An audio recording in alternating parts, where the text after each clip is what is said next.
in the wedding this time. I'm going to bring her luck. You were in our wedding, didn't bring us that much. Totally epic mashups presents. Where are they now? Cast of Home Improvement. Before we get started, make sure to subscribe and hit the notification bell so you don't miss when new weekly videos drop. Alright. Welcome to the 90s. Many classic sitcoms were born in this era. And not too many were as big as Home Improvement. This primetime juggernaut followed a would-be handyman named Tim, who, with his no-nonsense wife Jill, raised three rambunctious boys, Brad, Randy, and Mark.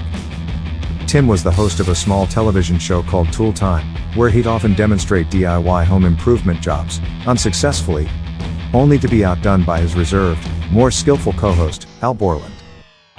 We start off with the show star Tim Taylor, played by comedian Tim Allen. Allen, a stand-up comedian, once busted for slanging hella coke in the streets, became one of the highest-paid TV actors of the 90s, making $1.25 million per episode at the show's peak. Home Improvement was Allen's first TV role. His on-screen buffoonery was well-received, and loved by audiences of all ages.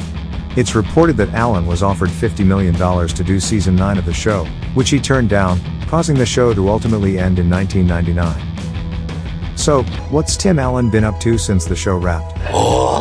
Well, he'd already voiced Buzz Lightyear for the hit animated film, Toy Story, in 1995, as well as for the sequel in 1999, which dropped 6 months after Home Improvement ended. Allen has gone on to provide the voice for Lightyear in all of the Toy Story movies to date. He continued to land leading roles in movies like Galaxy Quest and Joe Somebody, where he brought in hefty paydays in the millions. In 2011, he landed the leading role in the hit TV series, Last Man Standing, which, in October 2020, ABC announced would be ending the series with season 9. With actor, director, and voiceover credits added to his resume, and a net worth of $100 million, it looks like Tim Allen has been doing damn good for himself since the show ended. Good for him. Next, actress Patricia Richardson played Jill, wife to Tim and mother to their 3 boys. Although Jill was not the star of the show, she provided the necessary banter that worked perfectly with the rest of the cast. Richardson was no slacker by any means though.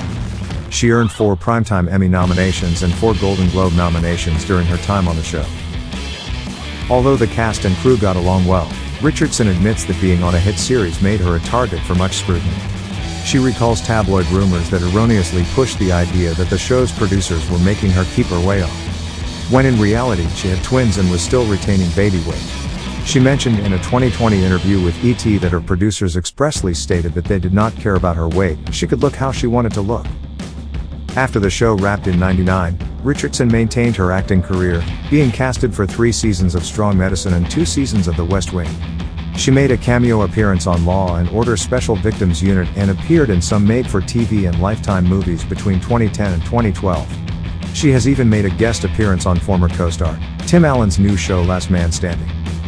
In 2014 she served on the board for SAG-AFTRA. After 1 year of service, she ran for the position of national president, where she only narrowly lost. She was later re-elected to the national and local Los Angeles boards of SAG-AFTRA. These days, this 69-year-old has stepped away from acting to enjoy her family. She was recently blessed with her first grandchild last year. Oh yeah, no need to worry about her. Her $25 million net worth will keep her quite comfortable while she takes some time off. Hey, she earned it. Next, we move on to Zachary Ty Bryan, who played the part of Tim and Jill's oldest son, Brad. Brad was the most mischievous of the 3 boys, and usually found himself in trouble with his parents because of his antics. During his time on the show he won 3 Young Artist Awards, with 1 Young Star Award win and 1 nomination. After the show wrapped, Bryan appeared on a few television shows here and there and had a small role in the 2006 movie The Fast and the Furious, Tokyo Drift, but hasn't worked on anything else as wide-scale as Home Improvement since. Recently, Bryan went before a judge, where future court dates were set to deal with the alleged beating of his girlfriend in October 2020. Bryan's girlfriend alleges that she was seriously beaten due to missing phone chargers. He has been charged with strangulation and coercion, both felony charges, and released on bail. It sucks to see Bryan in this situation, but if he indeed beat up his girlfriend over a phone charger, send in the firing squad. Moving along, we have Jonathan Taylor Thomas, or JTT, as the young heartthrob was referred to as at the peak of his career in the 90s. Thomas had small acting roles in the late 80s, early 90s, But his 1991 gig as Randy Taylor would be his longest and most visually recognizable.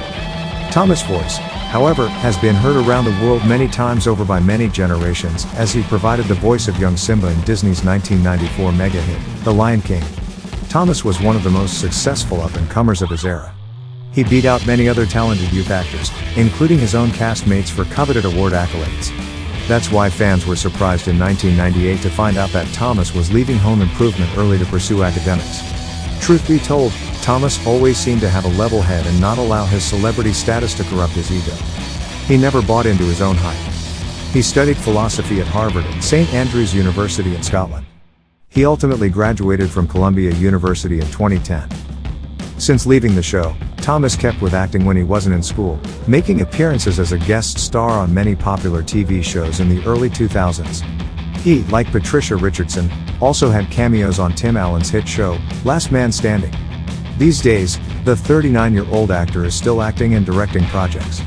He is notoriously private about his love life and has a net worth of over $16 million. It is unknown the details of the deal he inked with Disney in regards to Lion King royalties. However, it is estimated that he is currently bringing in approximately $244,000 per month from all his income streams. Not too shabby. Next, Taron Noah Smith played Mark, the youngest of the Taylor boys.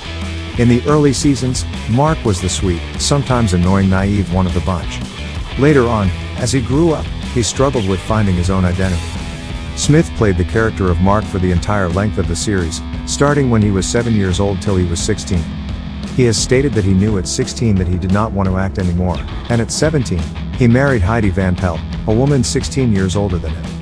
He and his parents went through a bit of public drama when Smith attempted to cash in on his home improvement earnings, that was in a trust fund, prematurely.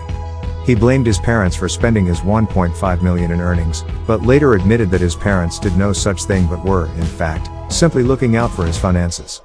He admitted that it took for him to grow out of his entitled, teenage phase, to understand why they did it. Smith's marriage lasted nearly 6 years, and the divorce was mostly due to the extreme age difference between the two. On a better note, it seems that Smith is enjoying his time away from acting. He formed a non-dairy cheese manufacturer and restaurant in 2005, which specializes in vegan and organic foods. Also, Smith is a technical manager for the Community Submersibles Project, where he teaches people how to pilot submarines. Pretty cool, right? Next, Richard Karn played Tim's Tool-Time co-host, Al Borland. Al was a man's man, quiet, professional, and knew how to get the job done right the first time. Al was a good friend to Tim, often subtly giving him a dose of reality and letting him know how ridiculous he is. Karn played the role of Al until the series ended in 1999. In 2002, he became the fourth host of the long-running, hit TV show, Family Feud. He held this gig till 2006. He began hosting Bingo America on Game Show Network in 2008. He's kept busy over the years guest starring on TV shows and appearing in some movies. In August 2020, news outlets erroneously reported that Karn had died, to which Karn dispelled, confirming that he was in fact very much still alive. Glad he's okay. Hey, remember when the same thing happened to Sylvester Stallone? Earl Hindman played Tim's wise, eccentric neighbor Wilson Wilson. Wilson mostly stayed behind his fence where he would provide Tim advice in the form of a quirky story. If Wilson was shown away from his fence, production always found a way to shield the lower half of his face from the audience. Hindman was with the show for its full run. Once the show wrapped, he stayed a bit active in the industry, appearing in a few episodes of Law and Order, but nothing too extensive. Hindman was a longtime smoker and was diagnosed with lung cancer in 2003. He passed away on December 29th of the same year. Pamela Anderson played the role of Lisa, Tool-Time's tool girl and announcer. Lisa's job was to introduce Tim and Al, and to hand them any tool they requested. Lisa was written off the show when Anderson left to pursue her new role on the hit TV show Baywatch. It was stated that Lisa left to go pursue a career as a paramedic, which was confirmed 4 years later when she guest starred on the show. It was confirmed that she got hired at Detroit Memorial Hospital. Anderson left the show in 1992 and became arguably the biggest sex symbol of the 90s from her world-famous physique and slow-motion running scenes on Baywatch. Anderson went on to star at other TV shows and movies as well, including a famous sex tape with her then-husband, rocker Tommy Lee. Anderson has remained solid in her activism efforts and is an advocate for PETA. She protests the hunting of whales, and in 2009 she wrote an open letter to President Obama to legalize cannabis. In 2002, Anderson stated publicly that she had contracted hepatitis C from sharing tattoo needles with Lee. She has since been cured. She doesn't really do much TV stuff these days, and when she does, she's usually playing herself. She has 2 sons, Dylan and Brandon. Who do you think was hotter than Pamela Anderson in the 90s? Leave your comments below. Last, but not least, Tool Time's second Tool girl, Heidi, was played by actress Debbie Dunning. Heidi was Lisa's replacement and came in on season 3. Heidi wasn't just a pretty face, she was a master electrician. Dunning's role initially started out small, not doing much more than Anderson's character Lisa, which was introducing Tim and Al, and handing them tools when they requested them. However, as the show went on, Heidi's character developed, so much so that by season 8, Dunning even had recognition in the opening credits. Dunning has 3 children and was recently divorced from volleyball pro, Steve Timmons. And after all these years, she still looks amazing. I wonder if I got a shot. Well, that concludes this episode. Thank you for watching. Please like, comment and subscribe to stay locked in with all the great videos that we'll be dropping. Hit the bell notification to never miss when a new video drops. See you when I see you. Deuces.